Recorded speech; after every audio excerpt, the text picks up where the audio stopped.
Greetings, students. I hope you are doing very well. We are going into Book 2 of Aristotle's Nicomachean Ethics now. We covered Book 1 in the last lecture, and broadly speaking, we saw that Aristotle wanted to talk about the human good, right? So when we do ethics, according to Aristotle, we have to consider what the human good or end or goal is, right? And then in a word, that's happiness. So we act ethically by doing a good job pursuing that good and really living that good, right? Because the human good does turn out to be an activity, right? So the name of it is happiness, but as a transition into Book 2, we need to remember that, as I just said, happiness is an activity. What kind of activity? Well, it's rational activity of the soul, right? And there were some other conditions, over a complete life. And then the rational activity has to be done well. And then, according to Aristotle, and this seems right, if the activity is done well, that's the same as being done in accordance with the relevant virtues, with the appropriate virtues, right? So that's how we end up talking about virtue at length in Book 2. Okay? And I should be maybe a little more specific.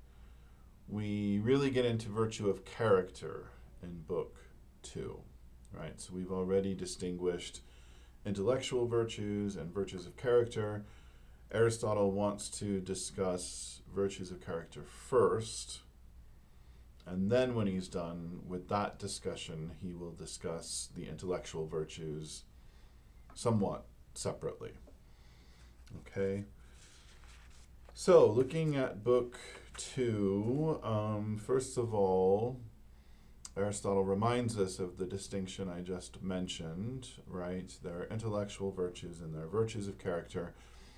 And now he wants to say something about how we acquire those different kinds of virtue. So right off the bat, he says that intellectual virtues take time and experience, right? Now, taking that in context, he's not saying, you have to think about exactly what the wording means here. Taking it in context, he's not saying that the intellectual virtues require a lot of practical experience. That's what the virtues of character require. When he says the intellectual virtues require time and experience, he means, or seems to mean, experience absorbing what you're learning, right? That kind of experience. So that word might throw you, but he mentions being taught, right? So he's really talking about time and the experience of being taught. Perhaps you've got a live teacher, perhaps you've got a recording of a teacher, perhaps you're reading books. There are different ways to absorb the information, but basically you need time to absorb the lessons, right? And that's how you can acquire the intellectual virtues. Now, the virtues of character require practical experience. They require doing. In a word, they require habit, right? So you develop a virtue of character by forming a good habit, right? And there are different virtues, and so you need different habits and different spheres of action to be a virtuous person overall. Okay, and there is an argument here that I'll mention, although Aristotle likes to give etymological arguments, and they're often not reliable, right? He just goes by how things sound or how they look maybe on the printed page. He's not doing deep research into the history of the Greek language when he says these things. His etymological points are, or they tend to be, superficial. But anyway, what he says is, the word for virtue of character is ethike. I mean, my pronunciation is perhaps not great, but something like that. This is right at the beginning of book 2. And the word for habit is ethos, which is a word we sometimes use in English, and it has a slightly different meaning in English. In ancient Greek, it just means habit, right? So ethos is habit, ethike is virtue of character, and you can hear that the words start out the same, right? And so Aristotle says that the word for virtue of character is derived from the word for habit. Okay, now I don't know if that's true, as I've said, but I am bothering to tell you the argument because it will help us remember perhaps that habit is prior to virtue of character, right? Ethos is prior to ethike.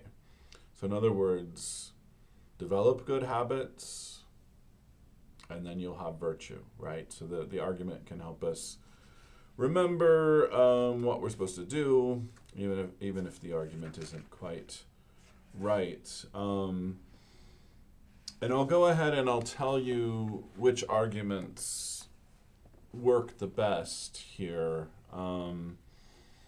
Right, so I've already sort of negated his initial argument, so that's kind of rude of me, and I owe you something more constructive than that.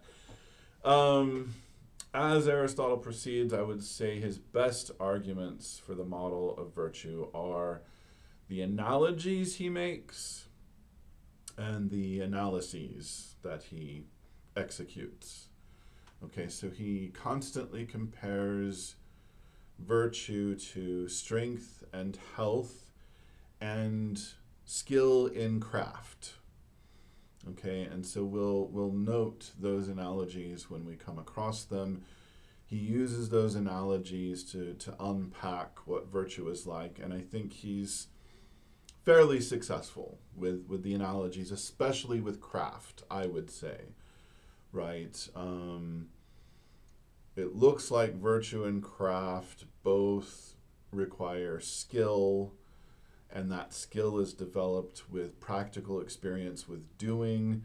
So in the case of both craft and virtue, you have to do, and you develop the skill by doing. It's not that you learn first and then you do. Doing is primary. You do and you learn from the doing, and you get better because you do. I think that made sense. It sounded a little silly there at the end, but there it is. And then, like I said, the analyses themselves present an argument. In other words, when Aristotle starts looking at specific virtues, when he starts looking at courage or bravery, when he looks at temperance or moderation, these are all translated in different ways in different texts. So I'm giving you alternate translations.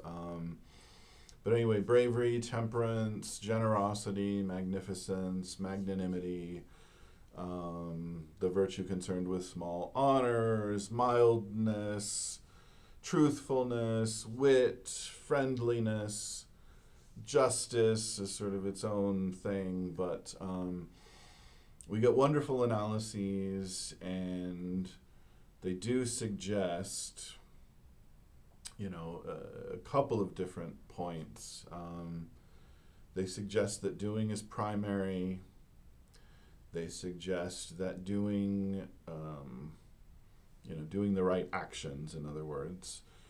Doing conditions your emotions, right? We talked about this in the last lecture. You've got to get your animal soul to go along with your rational soul, right? So your rational soul knows what to do, but you've got to get your emotions on board. And then this constant doing will condition the emotional part, right? And so that's another thing we get out of the analysis. And then typically there are extremes. There is a deficiency to be avoided, a deficiency of action and a deficiency of feeling. There's an extreme of action and an extreme of feeling that need to be avoided, right? And so there's a mean state, and by mean I mean something like middle, or our translation uses medial, which is a little overly technical. So I think I will often say mean state while we're having this discussion. And again, I mean by that something in the middle, something moderate, something between two extremes. That's what I mean by the mean state. Anyway, we get these things out of the analyses. Aristotle looks at different virtues, and he's able to show over and over again that they have this same structure, right? And so that itself constitutes an argument. If the analysis keeps working with respect to different virtues, then we think that's a good analysis. Okay, so let's focus on chapter 1 now. Right, so we gave the etymological argument at the beginning of chapter 1, then we said some really broad schematic things. What else does chapter 1 say? Well, the virtues don't arise in us naturally. They're not natural. They're also not unnatural. The right way to put it is we are naturally able to acquire them. Right, but something that comes from habit, we wouldn't say is natural. We would say we have the capacity, right? And that's what Aristotle says. We have the capacity or the ability to acquire virtue, and we are perfected through habit or completed through habit. The Greek is ambiguous. Completed, perfected, could be translated either way. Right, so we naturally have the capacity. Habit completes or perfects our soul, is how Aristotle, one way Aristotle could put that, and does put it at some points. Okay, more specifically, Aristotle says in chapter 1, we become virtuous by doing virtuous actions. He compares it to playing the lyre or the harp, or the piano. Obviously, there were no pianos, but it doesn't really matter which instrument you're thinking about. How do you become good at playing the piano? By playing it, right, again and again and again. And I can tell you that from experience. I'm like a mediocre pianist, right? I've played enough to play a few songs well, and I've just practiced them over and over, and that's how I've manage to become competent at some of the pieces I play. Okay, so we could also become vicious by doing, right? If we do things over and over again, and we do them the wrong way over and over again, then we acquire vice, then we acquire bad habits. And Aristotle says that's why a teacher is needed, right? So at least at one point in my life, I had a piano teacher who said, "Oh, did you put your fingers on the keyboard this way? Here's how you do this kind of tempo, and here's what this notation on the music sheet means, and use your, you gotta have this kind of posture," and there are lots of different things your teacher can tell you, right? And then you got to keep doing those things that your teacher tells you, and then over time you've got good habits, and then you're a good pianist, right? And so similarly, you've got to stand firm in the face of danger the right way, in the right kinds of circumstances, right? You've got to deal with your fear in the right way. And so you might have a good mentor. Maybe you're in the military, right? And there's a sergeant above you who does a good job coaching you, and you internalize what the sergeant tells you, and then over time you're able to face danger in the right way, right? And then you've got bravery, right? So the comparison to playing an instrument is good, and then you could think about how craft would fit in, although that's not quite where we are yet. But you could go ahead and jump ahead and think about something like creating baskets, weaving baskets. I don't know if you've ever done that, at least in summer camp once. I spent some time working on a wicker basket, right? And there are lots of little things you do to work with the wicker and get it shaped the way you want. And so a teacher is helpful, right? And can guide you in the right way so that you develop the skills and the good habits to become good at it, right? And so virtue is like that. Okay, so that's chapter 1. Chapter 2 of book 2. Aristotle says our aim is a practical one, which we knew, right? Our aim is to make us better, in other words. So we're going to talk about right ways of acting, right? Aristotle is going to give some advice about how to behave morally, right? And assumed all along, Aristotle says, is that actions have to accord with the correct reason. So far we've emphasized habit, right? But of course, not just any habits are good or will work. They have to be the right habits. So you need to have some guidance regarding, how should we comport ourselves in the face of danger, if we're trying to cultivate bravery, or how should we distribute our wealth if we're trying to be generous people, right? How much should we give away? How much do we need to keep? And, so we can cultivate our own wealth, so we can continue to be useful to people, right? There has to be some wisdom. So we've emphasized habit, but at the beginning of chapter 2, Aristotle says, well, we are making this assumption that this is all rational, right? And we knew that already. Happiness is rational activity in accord with the virtues. So I don't know if you've taken a course on ethics, which this isn't quite, then, you probably distinguished between something like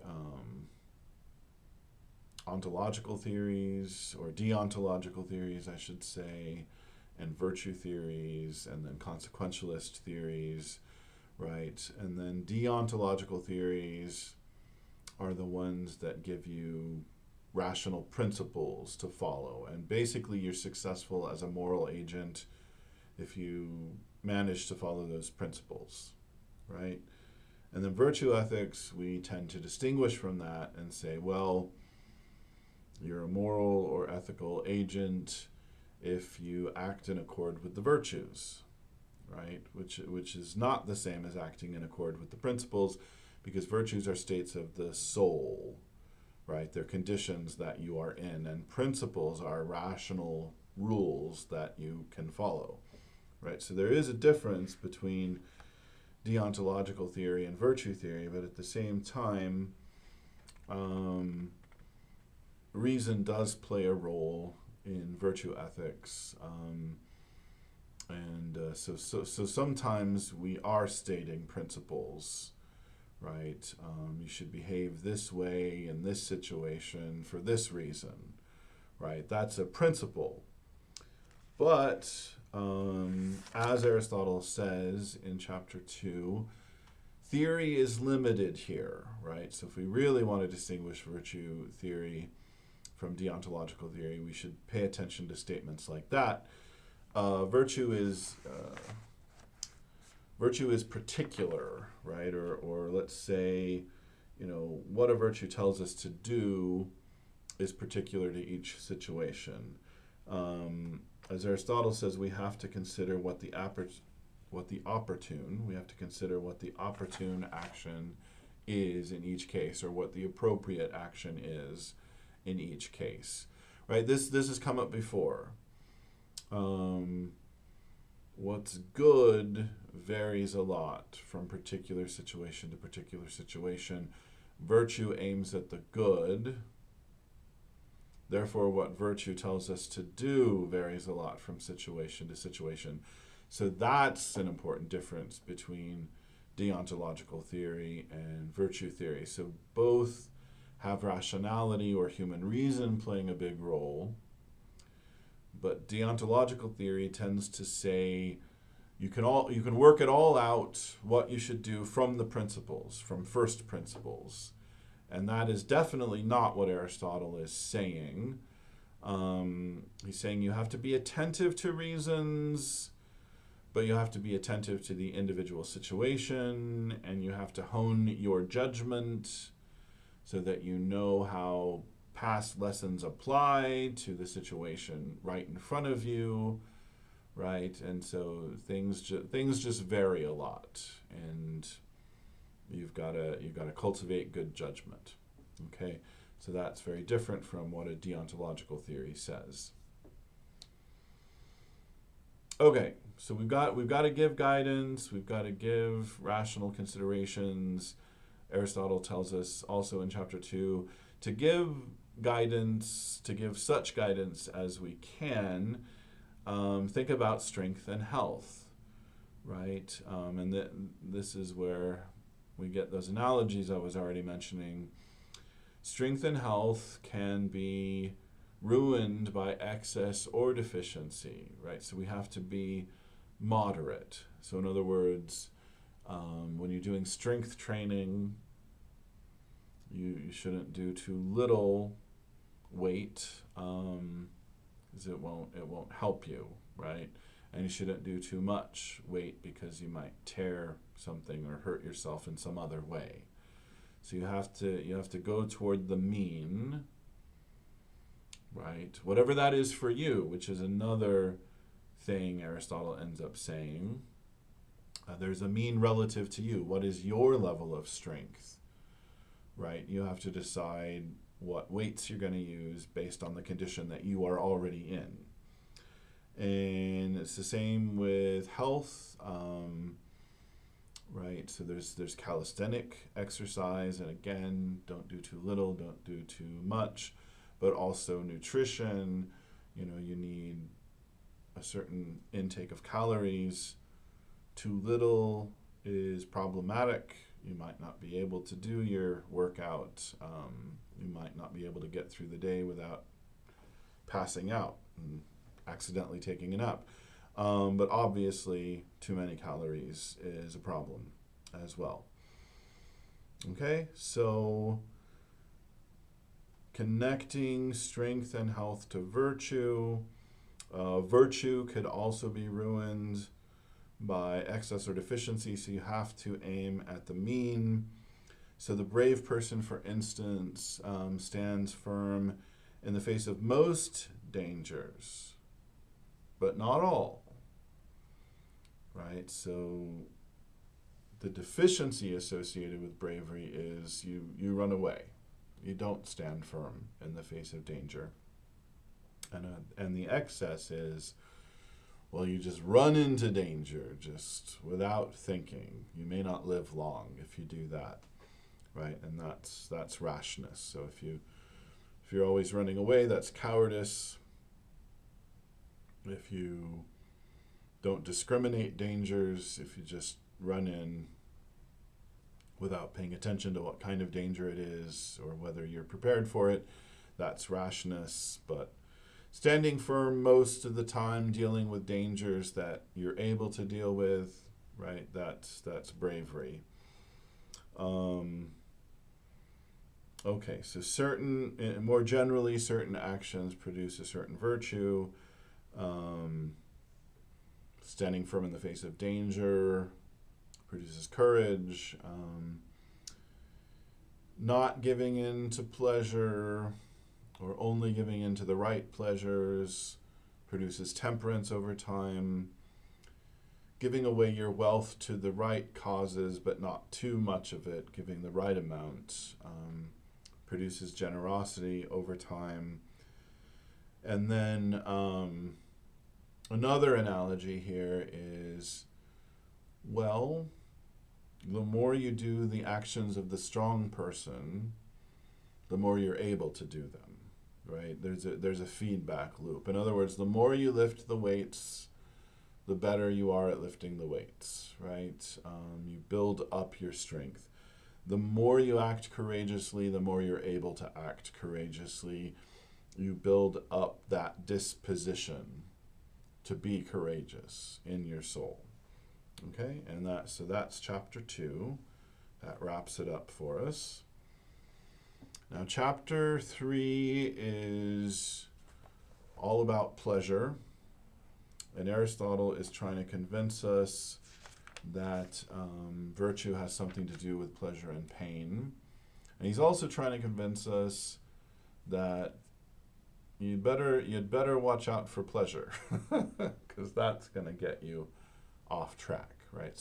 Pleasure is a special problem. It's very motivational, and it's often directed at the wrong thing. So we've got to train our pleasures in a way, right? By conditioning our soul and attaining virtue, we learn not to take pleasure in the wrong things. And we also learn to take pleasure in the right things. We enjoy virtuous activity as we cultivate our virtue. Okay, so looking at chapter 3, I'm gonna give you several points, 7 altogether, that tell us why pleasure and pain are important to a discussion of virtue, right? And so these are in different places in chapter 3, but I'm just going to tell them to you, and then if you look for them, you can find them. So number 1, pleasures and pains are symptoms. They're symptomatic of the state you're in. In other words, if you're taking pleasure in refraining from a decadent pleasure, that's a sign that you have temperance. But if it pains you to say no to, a second helping of rich chocolate cake, if that pains you, then you're not temperate. So what pleasures and pains you experience are telling you something about your state, about how much virtue you already have, or possibly how much vice you have, right? Okay, second, pleasures and pains are strong motivators, and of course, virtue depends on action. We were just saying, how do you get to be virtuous? You got to do the right kind of action over and over again, basically. Pleasure and pain are strong motivators. So you have to use them in the right way to motivate yourself to be virtuous, right? You've got to pay attention to what does give you pleasure in the realm of virtue, right? And sort of train yourself, right? In other words, you can only overcome so much fear right at the beginning if you're trying to cultivate bravery. So don't try to overcome a maximum amount of pain right off the bat. Work your way up to it. Pay attention to pleasure and pain. They're good motivators. You can make use of them, right? If you try, if you're paying attention. Okay, third point, virtue is concerned with feeling, right? Because we'll go through a list later, but Aristotle makes the case for every virtue with courage, you've got to have confidence. You've got to tamp your fear down. With temperance, you've got to deal with your desire for pleasure, which could be overwhelming. Every virtue is navigating different feelings. It's dealing with the animal part of the soul, and it has to condition it properly, right? And of course, pleasure and pain are feelings, right? So again, the third point is virtue is sort of navigating your feelings, and pleasure and pain are feelings. And action also, it produces pleasures and pains of its own, right? So on the whole then, right, virtue could be directly concerned with feeling. Virtue is concerned with action, which produces certain kinds of feelings in us, right? And then pleasures and pains are feelings, and so overall virtue must be concerned with pleasure and pain, since it's concerned with action and feeling both. And when we get to that table, I want to show you virtues. I actually have rows of actions and feelings associated with each virtue, right? So that'll flesh out what we're saying here. The fourth point is pleasure and pain make the soul better off or worse off, right? I mean, we think pleasure is good, we think pain is bad, so we can say straightforwardly, pleasure and pain make the soul better or worse off. So again, virtue must have something to do with getting the pleasures right, right? If we manage to do the right thing, but it's very painful, that's not yet virtue. We've got to do it enough that it feels good and right and natural, right? And then we've got the virtue, right? And then our soul is better off, right? Because pleasure, at least if it's the right kind of pleasure, it makes our soul better off. Pain makes our soul worse off. And Aristotle says elsewhere it's silly to deny that obvious point, right? He can say, go after the right pleasures, avoid the wrong ones, but he's not silly enough to say that pleasure is just bad, or even that it's not good. Pleasure is good, but that has to be said in a qualified way. That's ultimately what he ends up saying, right? And the qualification is, are these good pleasures? Okay, fifth point, virtue is about choice. It's about choosing the right thing. And pleasure is always implicated in every choice. So generally speaking, Aristotle says there are three objects of choice, right? There's the noble, or in other words, some kind of high level good, not really moral good. That's not what we're saying, but something perhaps refined, or something elite, some kind of elite good, right? So noble is the word used there. It could also just mean beautiful. The word that he's using, the Greek word, is something like kalon. I'm not a Greek scholar. Something like that. Beautiful, noble, something refined, something nice. That's one kind of object of pleasure. Then there's just the utilitarian or useful. That's another object of pleasure. And then it's another object of choice. So the noble is an object of choice. The useful is an object of choice. And then finally, the pleasant is an object of choice, right? But the noble itself, or the beautiful, is pleasant, and the useful tends to lead to pleasure. That's typically what makes it useful. And then, of course, pleasure itself could be an object of choice. So whenever you choose, pleasure is implicated. It's involved somehow, right? And virtue is about choosing the right things. We do use our reason, as we've said. So virtue has something to do with pleasure and pain. Sixth point, pleasure and pain are sort of died into our souls. They're deep inside. They've conditioned us from the very beginning, right? And so when we're trying to attain virtue and vice, we have to pay attention to that early conditioning.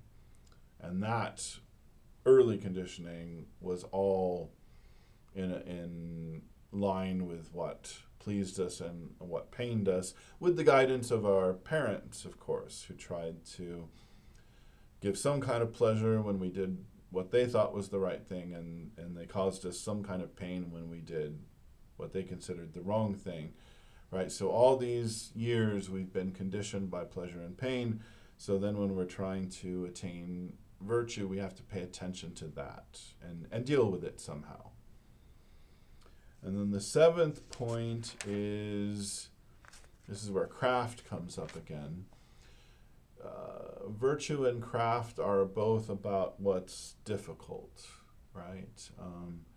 A good craftsperson doesn't just make some basket, but makes a really nice, ornate basket that is also good at doing what baskets need to do, holding things, and then you make different kinds of baskets depending on what needs to be contained or held, right? So we expect the craftsperson to do something that takes skill, and those skills, we assume, take time to acquire. So something difficult, in other words.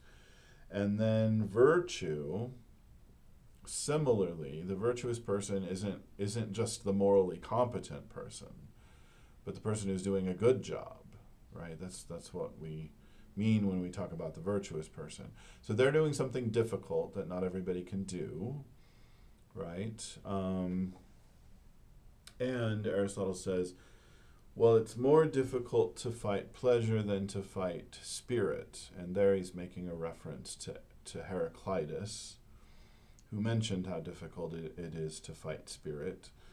Spirit meaning our social aspect more than anything else, our capacity for shame and pride, right? So people can sort of goad us in various ways. If we're doing something they don't like, they could shame us.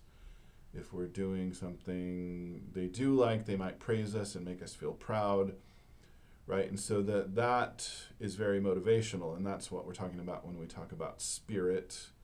But also anger is in there, in the mix.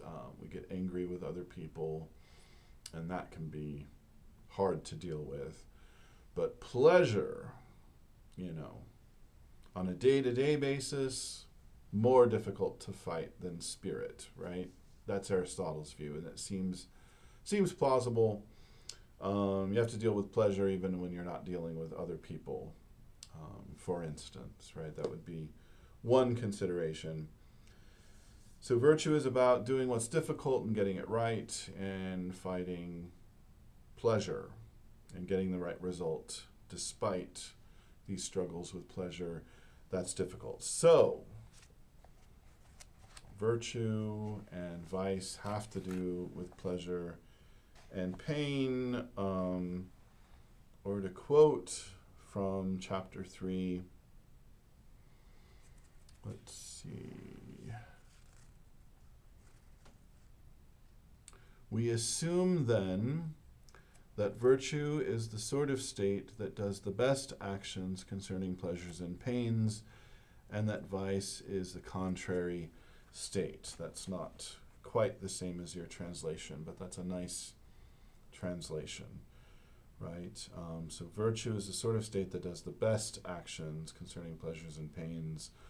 Okay, and that's the crux of chapter 3. In other words, it's the conclusion, even though it's in the middle, right? So some of the considerations I mentioned come before that passage, and some come after that passage, but they all support that main point that virtue does the best, right? It's a state that does the best with pleasure and pain. Okay, and then chapter 4 raises a puzzle. Don't we have to be good already to do good actions? Aristotle, you're saying that I become brave by doing brave actions and I become generous by doing generous actions. Isn't that backwards? Don't we have to be good already to do the good actions? And Aristotle says, no. The one who just does the good action is not yet good. The good actions have to be performed in accord with the goodness that's in us. Right? So doing a virtuous action isn't just a matter of the externals. It's a matter of the externals flowing from the internals, right? Or how else might we put this? So Aristotle tries to be more precise. He says, for an agent to act virtuously, he must, 1, know what he is doing. Sorry, this is a sexist text, and I'm just sort of going along for the ride right now. For an agent to act virtuously, she must know what she is doing. She must decide on them for themselves. She must see the intrinsic value of the virtuous action. And 3, she must do them from a firm and unchanging state, a disposition in the soul, a firm, settled desire to do good, to do what's virtuous, right? And so Aristotle says the second and third conditions are the key. The mere knowledge that what you're doing is virtuous isn't the key. It's important to get you started, but the knowledge that such and such action is virtuous doesn't make your action virtuous. What makes it virtuous is you decided on it for its own sake. You saw that doing that virtuous action was valuable in itself, and you developed this firm and unchanging state, this disposition to do what's virtuous over time. That's what really makes the action virtuous. The decision or the seeing the intrinsic value, two sides of the same coin, and the firm and unchanging state, those both come from habit. Those both come from frequent doing. So this is in line with the earlier emphasis on habit.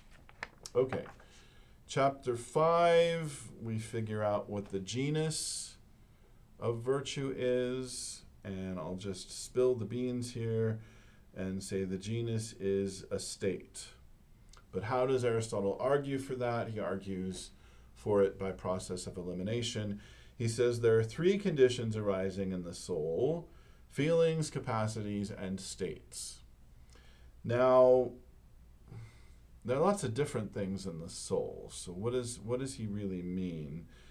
I think what he means is I'm focused on the desiderative part of the soul, in other words, the part that makes decisions. So in that part of the soul, specifically, since this can't be right, there are way more than 3 conditions in the soul taken broadly. But if what he means is, the part that makes decisions, and it would make sense that we would be focusing on that part, I think he could get away with saying, there are 3 conditions in that part of the soul: feelings, capacities, and states. Okay? Basically, virtue and vice can't be feelings. Right? Like I said, we're doing a process of elimination. We're praised and blamed for virtues and vices, but not for having feelings.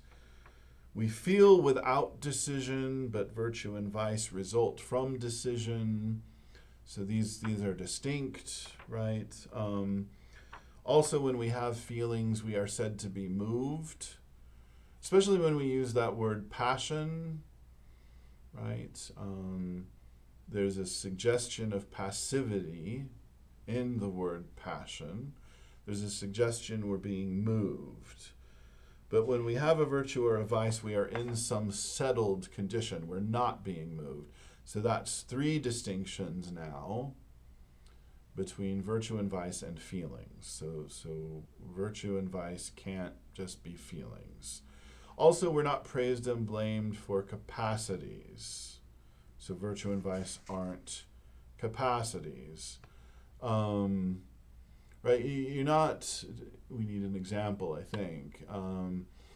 You're not blamed for being able to be angry, right? That wouldn't even, that's puzzling actually when you state it out loud. You're blamed for getting too angry, which Aristotle is going to attribute to state. You know, you have a disposition to get too angry. You've got a settled disposition to get too angry. You'd better work on it. But the capacity isn't the issue, right? Or maybe you don't get angry enough. Same thing. It's a settled disposition.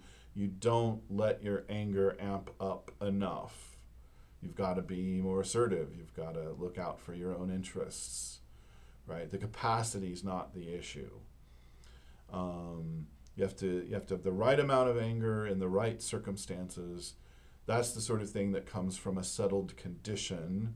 That's not a matter of capacity or mere feeling. The feelings have to be shaped. The feelings have to be guided in the right way. So virtue has to be a state. And vice has to be a state for the same reasons. It's about having a settled disposition. It's not just having a feeling or a capacity, right? Selfishness could impede your generosity, to give a different example. But having just any amount of feeling that you should take care of yourself, that's what we mean by selfishness. Usually we reserve it for the bad feeling, but let's say selfishness is a kind of self-concern. It's the extreme of self-concern, right? And so too much self-concern, right, will impede your generosity. But the feeling, having self-concern, isn't the problem. It's having a settled disposition to experience too much of it, and then we call it selfishness, and then it gets in the way of your generosity, right? So vice, for the same reasons as virtue, has to be a state, not a feeling or a capacity. Okay, and then in chapter 6, we get the differentia of virtue, right? And so we start with this point that every virtue causes its possessor to be in a good state and to perform its function well, right? So how can we actually apply that? What kind of state, how would we characterize the state such that it would get us good results again and again in the practical arena? That's the kind of question Aristotle is asking, right? In other words, he just established in chapter 5 that virtue is a state. What we need to do now is characterize the state. We need to distinguish this state from other possible states. This one is going to help us flourish. This one is going to help rational activity, right? It's gonna help us do our rational activity well, properly, appropriately, that sort of thing. Well, what kind of condition, what kind of state of the soul is that? What is it like?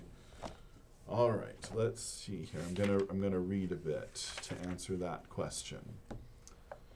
So this is, in our translation at least, the third paragraph of chapter 6. It's on page 589. Aristotle says, "In everything continuous and divisible, then, it is possible to take more, less, and equal, and these either in relation to the thing itself or in relation to us, where equal is some sort of mean between excess and deficiency. By the mean in relation to the thing, I mean what is equidistant from each of its two extremes, which is precisely one in number and the same for all. The mean in relation to us, by contrast, is what takes neither too much nor too little. It is not one thing and is not the same for all. I'm going to keep reading a little bit. For example, if 10 are many and 2 are few, we take 6 as the mean in relation to the thing, since it exceeds and is exceeded by an equal amount, right? In other words, we're averaging 2 and 10. 6 is 4 more than 2 and 4 less than 10, right? That is the mean in accord with arithmetical proportion. But the mean in relation to us must not be ascertained in that way. For if 10 pounds, I'm going to change the word minute to pounds because a mina is about a pound. For if 10 minute is a lot to eat, if 10 pounds is a lot to eat and 2 pounds a little, the trainer will not prescribe 6 pounds. For that is presumably also a lot or a little for the person who is to eat it, a little for Milo, who was a famous wrestler, but a lot for someone starting his athletic training. Similarly in the cases of running and wrestling. In this way, then, everyone with scientific knowledge avoids excess and deficiency and looks for the mean and chooses it, the mean not in the thing, but in relation to us. Okay, so sort of summing all of that up, right? In virtues, we're doing something practical. We're pursuing a good. And so that's sort of how he's formulating the whole thing. We're trying to get some good outcome. Well, what will we do? Well, we'll go for the middle. We'll go for the mean. But not objectively. This is the mean in relation to us. And then I think the best way to understand this is for me to begin to apply it a little bit. So on the one hand, we have Milo the wrestler, right? And he's got to eat the right amount of food, but he's already very strong. And so you might think 10 pounds is a lot of food, and oddly, you might think 2 pounds is a little, and maybe just in a training situation specifically, you might think that. And that doesn't mean Milo will eat 6 pounds of food. Milo will eat more because he's already very, very strong and muscular. He needs a lot of calories, right, to do what he does. So he's got to go with the mean relative to him, right? And then to begin to apply this to virtue, right, you think about something like courage. You might have a propensity to be fearful, or you might have a propensity to be confident, right? And you have to take that into account. So if you're trying to be courageous, if you're trying to learn to be courageous, right, if you have a propensity to be fearful, you got to work on tamping down the fear. Okay, because you got to avoid cowardice. You got to avoid running away. If you don't have a lot of fear naturally, maybe you're very risk tolerant and you're highly confident, you've actually got to work on tamping down your confidence because you don't want to end up being rash. So you're going to aim at the mean, you're going to go between cowardice and rashness, but the mean is relative to you. You're not aiming for the objective middle point. You're taking into account your starting point, your emotional constitution, right? And you've got to deal with that, right? And so you got to aim for the mean that's relative to you. Okay. And so Aristotle sums up what virtue is, right? So the state is, the genus is, it's a state. The differentia is, it aims at the mean relative to you, right? And so how do we sum that up? Well, on page 590, on the left-hand column near the bottom of the page, I'm going to read a different translation and then read your translation, and so you can hear two ways of formulating the same thought. Virtue then is a state that decides, consisting in a mean, the mean relative to us, which is defined by reference to reason, that is to say, to the reason by reference to which the prudent person would define it. right? So it's a state, and that state is a settled condition that aims at the mean, but that mean is relative to you, right? And then reason has to get involved, right? Reason is the thing telling us, oh, you're prone to fear, you better tamp down your fear, or you're prone to being overly confident, you better tamp down your confidence, right? That's a matter of judgment and reason. Okay, so we have this reference to the prudent person here. Now, in your book, what it says is, virtue then is a deliberately choosing state, which is an immediate condition in relation to us, one defined by a reason, and the one by which a practically wise person would define it. And then I'll go ahead and keep reading. So that's the part that's parallel to the first translation I read, but I'll read a little more. Also, it is a medial condition or a mean condition between two vices, one of excess and the other of deficiency. Further, it is also such a condition because some vices are deficient in relation to what the relevant feelings and actions should be, and the others are excessive, but virtue both finds the mean and chooses it. Okay, so the differentia is that we're aiming at the mean relative to us, right? And so mean is playing a couple of different roles. We're trying to get the mean or medial feeling.